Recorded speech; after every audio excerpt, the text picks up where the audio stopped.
For the past 2 months, India Today and Newstrack have relentlessly tracked every move in this big story of the build-up by the Indian and Chinese armies along the line of actual control. Are we now seeing the beginning of the end, the beginning of a meaningful process of de-escalation and disengagement? Or will there be another deceit by China soon? Joining me on the Newstrack are protagonists who've tracked this story very closely throughout this 2-month period. I want to start by introducing Nitin Gokhale, Editor-in-Chief of Stratpost Global. Ajay Shukla is a leading defense commentator. Bharat Karnad is one of our foremost experts on China. Representing the Bharatiya Janata Party on this broadcast is its IT chief, Amit Malviya. Squaring off against Mr. Malviya is Shama Mohammed of the Congress. I want to go first and foremost to Nitin Gokhale on whether you believe this is a genuine pullback, a meaningful, lasting pullback which will lead to the end of confrontation between the Indian and the Chinese armies, or is this just yet another attempt by the PLA to make it seem as if they mean peace, to make it seem as if they're pulling back, but not to actually do so in the end? Nitin Gokhale, your perception first. Rahul, I have no reasons to believe that this is not the beginning, even if a slow and a gradual beginning of the disengagement and escalation that has been agreed upon in the June 30th meeting, followed by what the two special representatives seem to appear to have talked about on Sunday.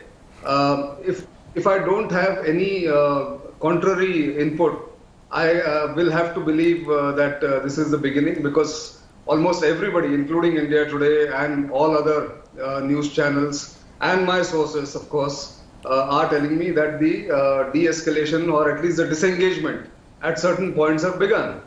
Whether it's lasting, whether it's enduring, whether this will be carried through, will be something that we'll have to watch out for. I mean, that is something that, according to the timetable that has been decided on 30th June and in the earlier two meetings, will be implemented by the ground forces and monitored at the highest levels. And of course, now as we know that the UAVs are trying to verify whether this has happened, not happened, and physical verification will happen later. Colonel Ajay Shukla, yours has been a discordant voice throughout this 2-month period. Are you now convinced that the Chinese army is indeed pulling back, or would you be striking multiple notes of caution even now? First of all, my voice has not been a discordant voice. My voice has been the voice that has turned out to be correct in all respects. Where the government of India has throughout made out that, including from the Prime Minister's own mouth, that there has been no intrusion into Indian territory. I wonder if that is the case, where the Chinese are going back from. So I, as always, trust neither the Indian government nor the Chinese government in this respect. Both are putting out false information. Let's wait and see whether there actually is a withdrawal or not. But for now, I think it's important to note that the recounts, the Beijing's account of the conversation between Ajit Doval and Wang Yi and India's account are completely different. They sound like two different accounts. The Indian account is talking about de-escalation and disengagement. The Chinese account does not even mention that. In fact, it goes out and reiterates that the valley, the Galwan River Valley, belongs entirely to China.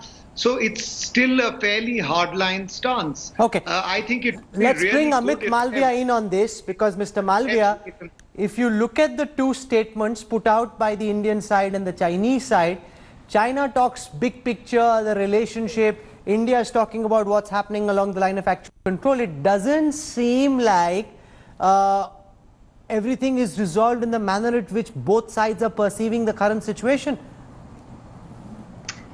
You know, Rahul, there have been some voices in the past who you called as discordant voices. But more than being discordant, they were voices of misinformation. And they continue to do so even now. The fact of the matter is that the Galwan Valley, where the conflict happened, is an area from where the Chinese are now retreating back. When I say retreating back, they are going out of the buffer zone, which is supposed to be a 2-kilometer area from the LAC on their side. So while they had built up in and around the PP-14, after the dialogue and the conflict, they are now being forced to move back and go beyond 2 kilometer, which is the norm wherever there is no differing perception of LAC. So let's be very clear that when we are speaking about Galwan, which is what's happened in the last few weeks, the Prime Minister was absolutely right, saying there's no intrusion, nobody has come in, but to push them out of their own buffer zone is what the Government of India and the Indian Army has achieved. Number two, as far as other regions are concerned, like the Pyongyang show, which is an issue that's been festering for 21 years now. It was in 1999 that the Chinese started to claim their territory beyond Finger 8. It's now that we are seeing some kind of unwinding of position that is happening on the Chinese side as well, which is excellent because in the last many years, this hasn't happened. And I want to refer to the Shyam Saran report that came in 2013, where he conceded that between 2010 and 2013, there were as many as 600 incursions, 640 square kilometer of land was conceded. This is over and above the 43,000 square kilometer of land which Nehru conceded way back in 1962. And I don't want to get into history because the fact is that the large part of Galwan Valley, as it is known, has been under Chinese occupation since then. Colonel Shukla, the government's projection and messaging is this: the Chinese have come in the past and they've nibbled and salami sliced on our land. This time, through the Prime Minister's actions, through what the Indian Army has done on the ground, we've signalled our will and our resolve. We've stared the dragon in the eye and we've pushed them back. I'll give you a chance to counter what Amit Malviya is saying before I go across to the other guests. Colonel Shukla.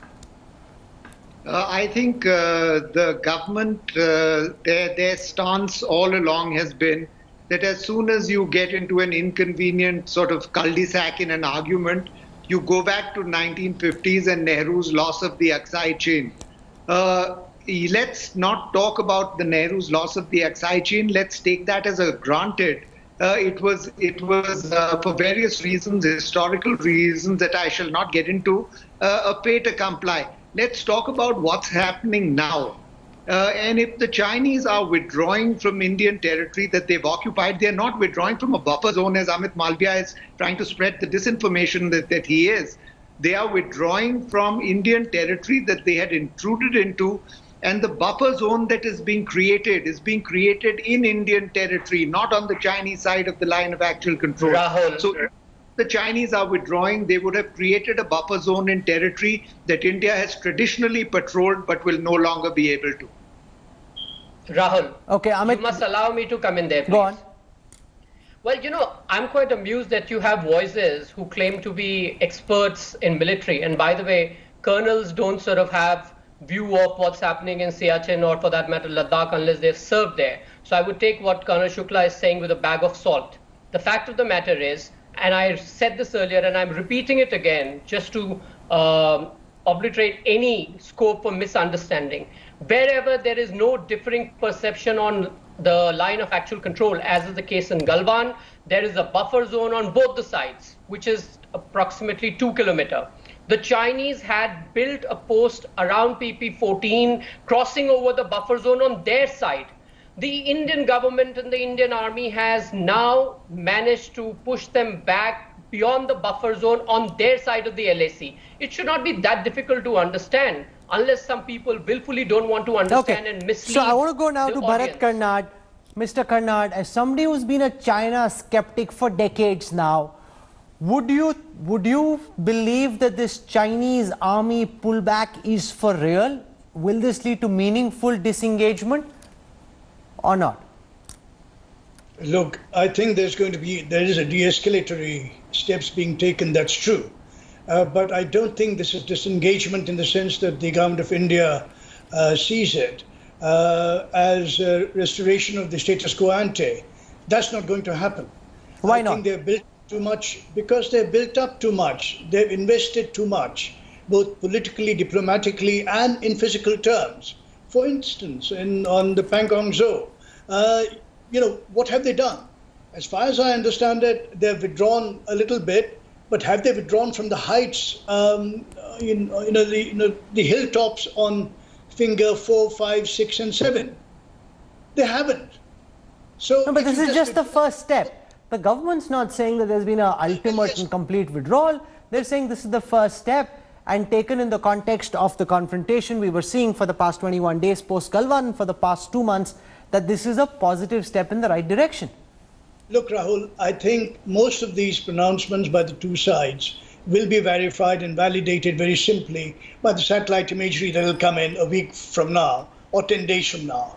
So whatever side is saying, whatever it is that they are saying, will be either proven or disproven. Very simple. Now, if there's no time frame for their disengagement fully to the status quo ante positions, then what are we talking about?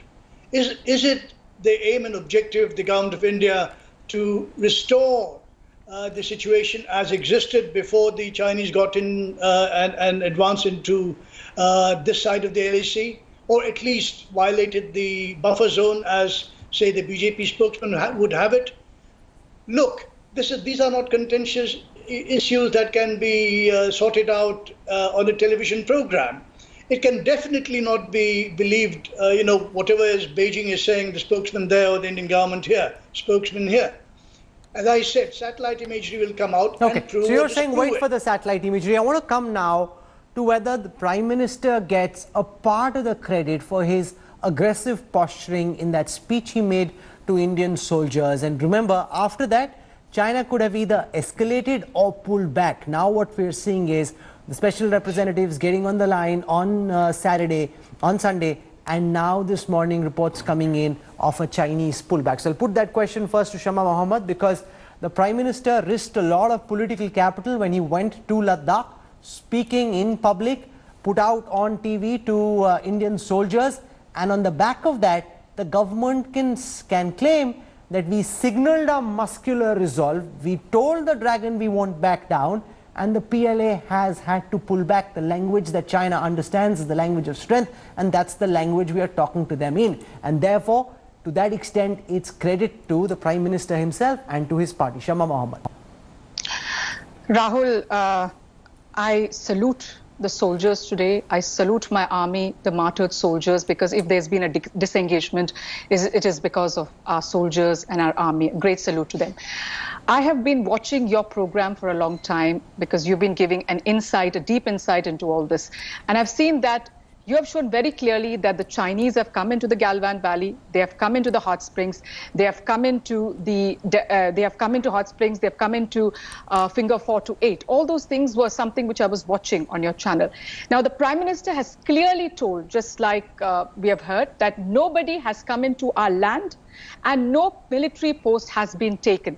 So I did not understand when he went to Ladakh and gave a speech saying that we will not allow expansionism. So there is no expansionism because that is the statement of the Chinese army as well as the Chinese government, that we have not intruded into India, we are protecting. Even today, the Ministry of External Affairs of China statement is Chinese will continue to effectively defend its territorial sovereignty. That's what their statement. And Mr. Ajit Doval's statement is, we have raised the point of unauthorized entry to the PLA and they have agreed to pull back and dismantle their structure. Now, we want to believe the Prime Minister of this country. We are with the Prime Minister when it comes to China, because China is our enemy, not the Prime Minister. Prime Minister is our Prime Minister, just like it is Amit Malviya's Prime Minister and your Prime Minister. But the issue, Rahul, is the multiple statements from the government of the day. You know what Mr. Modi said on June 19. And on June 17, the External Affairs Minister said that there are structures being built and we would like to go back to the status quo ante. Again, on June 26, the same statement from the Ministry of External Affairs. Again, now Ajit Doval says this. So what we are supposed to understand is that why there is a pullback when the Prime Minister has clearly said that nobody has come into our land and no military post has been taken. You know, he said that in the context of Galwan. You keep repeating this. After the Prime Minister's office has clarified that that statement was particularly in the context of Galwan, but then to some extent your attack is relevant because Amit Malviya, you haven't accepted publicly in any official fora that there have been incursions in other places, which is why the Prime Minister speaks of pushing back on expansionism. If that wasn't the case, there'd be no reason to do so. So what expansionism is he talking about if there is no incursion in the first place? Let Amit Malviya respond to Shama Mohammed. Go on, Amit. Rahul, you know, I explained that in my opening comment as well. but I will reiterate it again because somehow my friends in the Congress have some kind of comprehension disability and they don't seem to get it right. Galwan, where the conflict happened, there was no intrusion, and that stands. As far as the Pyongyang Shoal area is concerned, the 8-kilometer area between Finger 8 and Finger 4 is concerned. It's an issue that has been on boil since 1999. When the Prime Minister spoke about an expansionist tendency, he spoke about the 600 incursions that happened between 2010 and 13, in which the former Foreign Secretary Shyam Saran report says that 640 square kilometers so, of Nitin land was Gokhale, annexed. does the Prime Minister get some credit for his muscular posturing? The fact that he went to Ladakh in Nimu, very close, just across the Himalayas. The Chinese army can quite literally hear him where he says that we will defend our territory, and soon after that we see the first signs of de-escalation from the People's Liberation Army. Would, to some extent, or to what extent would you credit that to the Prime Minister's own moves? Rahul, You're asking me, Rahul? Yes, Nitin Gokhale, please. Okay. No, Rahul, it's like this. The Prime Minister's visit was a morale booster for the soldiers, for the people in the country. But the process is ongoing since 6th of June. Let's not forget this. I also want to make, so credit, you can divide whichever way you want it. Prime Minister is the leader of this country, so he went and boosted the morale. Obviously, he should get the credit. But I want to say 2 or 3 things as we are talking about. I have to reiterate that if it has not been understood, that there are buffer zone that extends on either side of the LAC at places where there are these friction points. There is a grey zone till such time as the LAC is clarified, which is what the Chinese have now, the Indians are now saying and have been saying for some time. And pullback in this case is from the different perceptions of the LAC. If the Chinese are saying we have come to our side of the LAC, we are saying you have come to our side of the LAC. So that's where the pullback has happened. And let's not, either give overdue credit or overcompensate for what has happened, or even underplay it. It is a first step towards de-escalation, disengagement, and final de-induction of the troops. According to the statements from both sides, final points that the Chinese have made, apart from the first paragraph, almost echoes what the Indian statement has said. So it's a long drawn process, it's a painstaking process, it will take maybe months, we don't know. But let's not underplay it or overplay it, is the point that I want to make. Colonel Shukla, would you give some credit to the policy that's been followed by the government? On the one side, keeping the diplomatic channel open, signalling firm military resolve, the Prime Minister going in a very public speech telecast across television, seen as much in Delhi as in Beijing, signalling that every inch of Indian land will actually be defended and that sovereignty would not be sacrificed. Do you see that playing a role in helping facilitate this pullback? First of all, Rahul, I don't think the pullback has been verified as yet. There is only an anonymous statement by an anonymous government official that the Chinese are pulling back. The Chinese have made a statement to the effect that they are considering de-escalating tensions, without using that word de-escalation. But when they do it, that is when a pullback will actually come into effect. Right now, we are only talking about a pullback about which we have no proof at all. So to give the Prime Minister credit before a pullback has actually happened might be too much even by the standards of the Indian media. What I have to say is simply this. The Prime Minister gets credit for the message he gave, even though that message came 18 days after 20 Indian soldiers were killed on the border. The Prime Minister has been consistently economical with the truth on the circumstances of this. Statesmen like and spokespersons like Amit Malviya have come and lied on television. You yourself have heard him say that there has been no intrusion in the Galwan Valley. And as an anchor, you have run numerous programs that have actually shown an incursion in the Galwan Valley. Yet you allow him to get away with those statements. So I'll give the Prime Minister some credit at all, but I think it was too little too late. One second. Let me just put this in context because you're taking one pot shot and after another. You've said several things I disagree with. I still hear you. That's just the way we operate. We don't have to agree with every single thing you say. And same goes for Nitin Gokhale, the same goes for Amit Malviya. We don't holler and yell and scream and are disrespectful for, I guess, the whole idea of having you, Colonel Shukla, in this broadcast is so that you get to have your say. It doesn't necessarily mean that I vet or agree with any or all of what you say. Let that be very clear. And the fact that you are here shows that we're giving you the opportunity to say what you want without necessarily agreeing with you in the least. And that is credit to the fact that we want to have an open conversation where every point of view is discussed. But I don't want to get down and dirty. I want to have a meaningful conversation because that's the way we like to do it on the Newstrack. So I want to go across now to Bharat Karnad on whether you believe that the government's handling of this entire crisis deserves credit, or do you believe they've actually come up short in the manner in which the government can say today, after our firm messaging, the Chinese actually pulling back, that shows our signaling of resolve and strength actually helped ensure that at least the Chinese are wanting to talk peace. Bharat Karnad.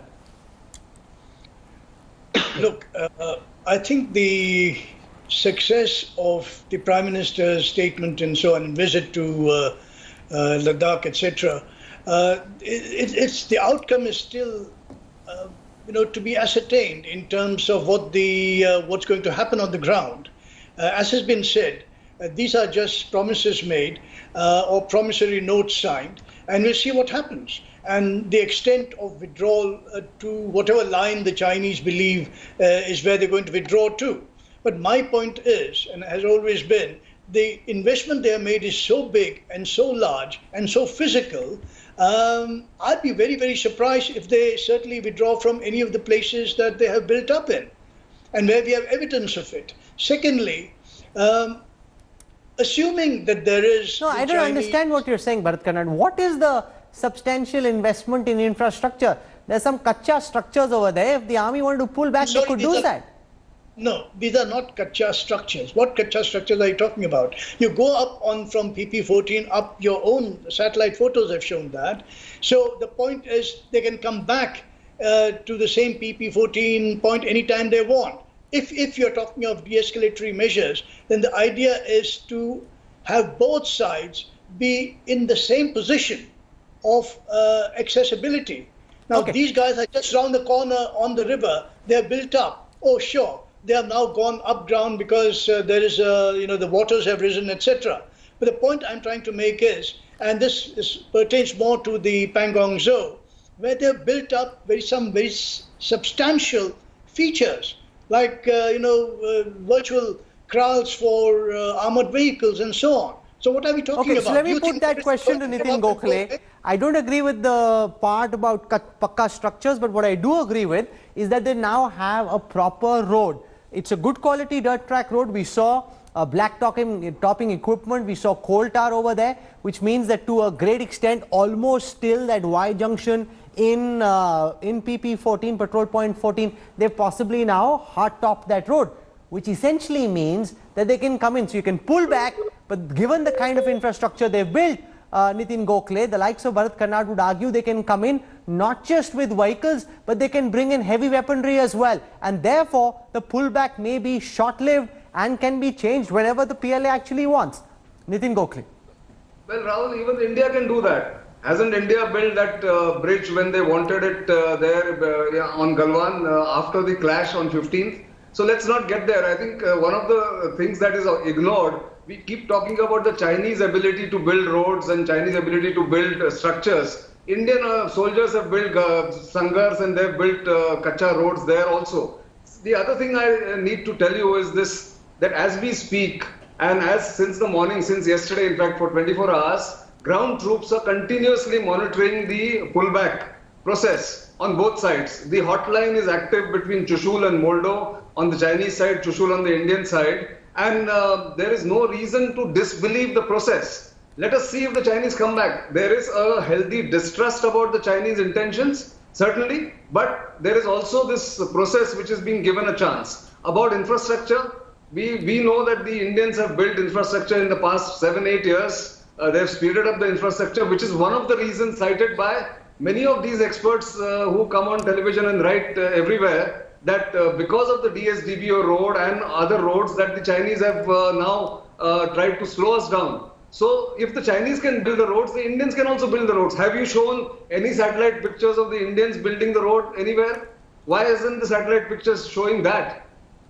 No. That's the question that needs to be asked. Okay, I can explain why our satellite images don't do that, because we tend to do whatever analysis we do on the Chinese side to look at what the enemy is doing, not to expose to the world what the Indian army is doing. That's for us to do and the enemy to guess. Not that they don't have the technology to be able to do so, but why should we make their task easier? While tensions may be easing along the line of actual control, the political temperatures are only rising. Today, BJP President Jayaprakash Nadda trained his guns on Congress MP Rahul Gandhi, accusing RG of not attending even 1 out of 11 parliamentary panel meetings on defence. Rahul Gandhi has been repeatedly targeting the government over the Ladakh standoff, and the BJP has been accusing him of demoralising the forces and spreading misinformation. It's JP Nadda versus Rahul Gandhi once again. The BJP president has trained its guns on the Congress MP for his continuous and sharp criticism of the centre's policies, including on the India-China standoff. In a tweet attack, the BJP president has pointed out Rahul Gandhi has not attended even 1 out of the 11 meetings of the Parliamentary Standing Committee on Defence. Claimed Rahul, who had no time for house meetings, was demoralising the armed forces. He added that for the Gandhi family, commission mattered more than defence committees. Rahul Gandhi chose to be a member of this committee because it's his family who decides who is in what committee, and Rahul Gandhi has been found to be absent. Soon after Nadda's attack, Congress launched a scathing counter. The BJP is rattled because beyond the point, headline management doesn't work. And now they are realizing that. They still resort to headline management. Arey, Rahul Gandhi wahan nahi gaye, yahan nahi aaye. These are just cheap stunts to manage headlines. The war of words between the BJP and Congress continues to escalate, with neither side ready to back off. With the parliament session likely to be convened soon, the fight is set to get bitter. Bureau Report, India Today. There was a field trip that was organised for MPs to Arunachal Pradesh. Rahul Gandhi chose not to attend that. Every single meeting of the Parliamentary Committee on Defence, the Congress MP has not bothered to show up, and therefore, Shama Mohammed, the question will be asked, how seriously can Rahul Gandhi's attacks on national security be taken if the very basic diligence and effort that a member of parliament is required to make, he is not prepared to do? If he is not prepared to do the work that he is required to do, why should anyone take him seriously on national security, anything else at all? Shama Mohammed. Rahul, whenever BJP is being attacked continuously, right now we have a very important issue at our border. And Rahul Gandhi has been attacking them regarding that, as well as the COVID, which the government of India has now just left it to the states. So what do? They do these diversionary tactics on bringing about those which he's not attended and all those things. What has it got to do what's happening at the border? No, but is it not embarrassing for you that the Congress MP hasn't attended a single meeting of the Parliamentary Standing Committee on Defence? Is that fact not embarrassing? Let me finish. Why hasn't the standing committee not met in the last 3 months? Why? You know what really puts down the morale of the soldiers? When 20 of our soldiers have been martyred at the border, and the Prime Minister of India comes out and says, no land of us has been taken and no army post, nobody has crossed into our land and no army post has been taken. That is the same statement China has given. He has agreed to that statement, and we wonder why 20 soldiers that doesn't have answer been my martyred. question, Shama Mohammed. Why did Mr. Gandhi not deem it worth his while to attend meetings of the Standing Committee on Defence? It's a very big deal to be on this very important committee. 11 meetings have happened. He hasn't attended a single meeting. You don't find that amiss? So why I'm asking first and foremost, why hasn't they convened the standing committee recently? Why in 2017 to 18, Mr. Murli Manohar Joshi himself said, that the lowest defense budget from after 1962, 1.56%. If this country this government is worried about what is happening to the army, then the defense budget should not be what it was. So, Amit Malviya, the Congress says this is a diversionary tactic. It has nothing to do with what's happening along the line of control. Rahul, I want to finish, please. You didn't give me time. One last thing, please, Rahul. I'm requesting you. Okay. Their own councillor stands in Conchak Councillor says they have entered into our territory, Ladakh. The BJP's president of Leh says Dorji has said they have entered into Ladakh. So I have only one question, that if you're saying that Galwan Valley is got back to us right now, that's what they say. Are we going to give Arunachal? Are we giving Depsang Valley? Is that the salami tactic that you give one and we take the others? Because we know, according to their member of Parliament, Tapir Gao says they have entered Arunachal Pradesh. And we know right now that... So you're essentially saying this is a diversionary tactic. Each time the government comes under pressure, they start attacking Rahul Gandhi ki RG ne ye nahi kiya, wo nahi kiya. Right now the problem is what's happening along the line of actual control. Don't divert people's attention. Amit Malviya will respond to Shama Mohammed. You know, Rahul, the Congress keeps speaking about Tapir Gao, who is our president in Arunachal. That statement was made sometime in 2019, and since then, much water has flown in the Brahmaputra. Things have been clarified. But the please do not interrupt. It was last No, one week. second. If you do that, the fader goes down. No, one second. This is not right. We're having a reasonably sensible conversation. Shama Mohammad's fader goes down. Let Amit Malviya complete. I mean, how can you have a reasonably sensible conversation with Congress around, Rahul? I mean, I find that dichotomy. Why don't you just answer the question? Come on. Yes. So they keep quoting a statement that was made sometime last year and keep attributing it in the context today, which of course is incorrect, malicious, and attempt to spread in misinformation. But it doesn't stop there. Rahul Gandhi released a video where he tried to pass off Congress functionaries as ordinary Ladakhis who were making similar statements, and not all of them were from Ladakh also. And Rahul Gandhi has been called out on it and called out on his lies several times. I mean, I understand and empathize with the Congress spokesperson that they have to come out every time and defend the mess that Rahul Gandhi creates, but that's the job that they've negotiated for, and I will leave it with them.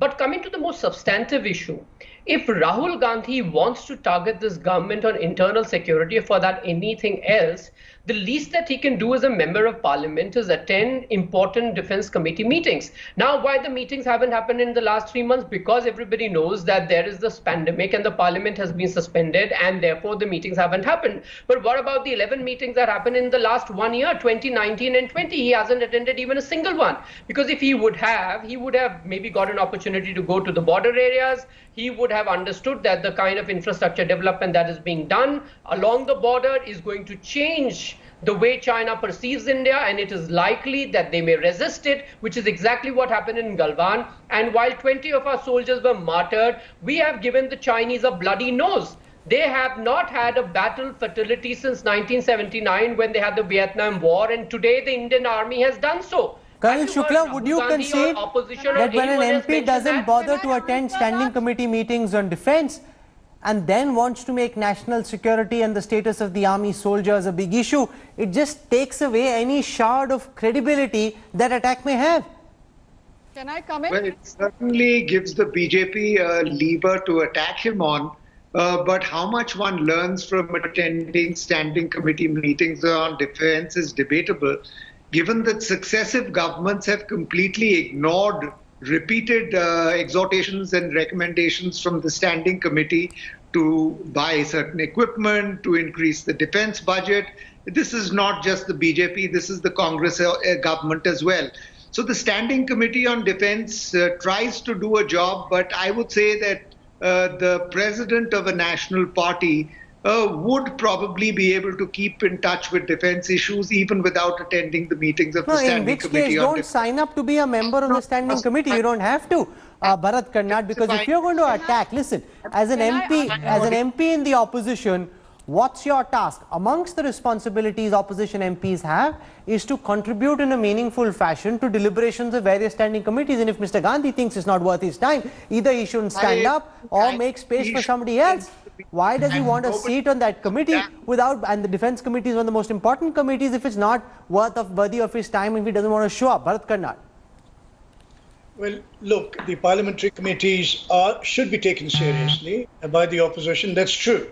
But it's also true that the government very rarely accepts the recommendations of these committees. And that's the bad side. So you have this standoff sort of a thing between the ruling party and the opposition, where both accuse each other of, on one hand, saying that you haven't attended because you, in that sense, don't take things seriously. On the other hand, the recommendations usually made by such committees are not taken seriously enough by the government.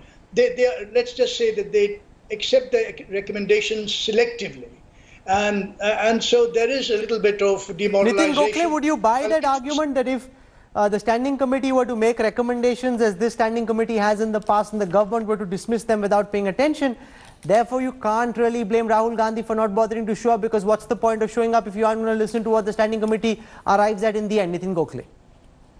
Well, the standing committee might be useless in some people's eyes, but then there is also what's the use of being in politics if you're not in power? Then one might as well say that the standing committee, the parliament is of no use when you are in opposition, and then just keep saying that the government must do this and government must do that. There is a parliament, there is a democracy. We must give enough attention to the parliamentary committees. But yes, I also agree that Rahul Gandhi hasn't shown interest. He's always had this attention span problem. So don't blame him for what he's done or not done. Therefore, other members of the Congress should take lead there and then perhaps do more homework and take the government. Okay, Shama Mohammed, I have time only for one final question to you. You know, you said why was no standing committee meeting called in the last 3 months? You didn't answer why, when those meetings were called in the year gone by after May 2019, Mr. Gandhi didn't show up to any of the 11 meetings that had happened. So what's the point of questioning that one meeting that didn't happen and not responding to why he didn't think it was worth his while to show up for the 11 that did take place? Rahul, this government is so rattled by Rahul Gandhi asking questions on COVID, on what is happening at the border. Right now, I'm asking you a question which you aren't answering, Ms. Mohammed. They have to divert attention and call out these things about Rahul Gandhi not attending. But you aren't answering the question. The Congress MP from Wayanad didn't think it worth his while to attend even one of 11 meetings. Why is that? The Prime Minister of India lied to this nation that Galwan Valley has not been taken. No, nothing has been How taken. does this answer the question that I just asked you, Ms. Mohammed? Prime Minister of this, because it's a diversionary tactic. That is what I'm trying to tell you. The Prime Minister of this nation has lied to the people of this country regarding Galwan Valley, regarding Depsang Plain. And what he said, Tapir Gao said it last week. He has reasserted what he said in Parliament, that they have entered Arunachal Pradesh. And you yourself know through satellite images they are in Depsang Valley. What are we doing about it? Depsang is a plain, you know, if there is a problem, it's about what's happening in the Depsang plains. If you're going to make some attacks, at least be sure and on fact. Also, 2000s, it could also be like Doklam. 2017, they said everything is... Okay, so Amit Malviya, I'm completely out of time, but since the charges are being flung your way, I'm going to give you 20 seconds to respond. Final words, Amit Malviya. Amit Malviya said Limbu is you know, Rahul, Amit Malviya lied. Rahul, you know, actually, I will answer what you've been asking Shama Mohammed, and she has refused to answer it. Rahul Gandhi is such a visionary that he decided not to attend the 11 meetings so that when the issue came up, the Congress spokesperson could hide behind and say this is a diversionary tactic. So let me make Shama Mohammed's life easy and defend Rahul for his absence. But the fact is that Rahul Gandhi can't be taken seriously for anything. Forget national security. The guy has no clue about anything that happens. He happens to be an entitled dynast who is now waiting to be crowned as the president of the Congress party again. Good luck to him, but please spare the country. We've had enough of the Gandhis. We don't need any more. Okay, so I want to show you, in conclusion, this image, which is going to be my final word on this part of the Newstrack, and I want our producers to pull it out. This is from a newspaper clipping.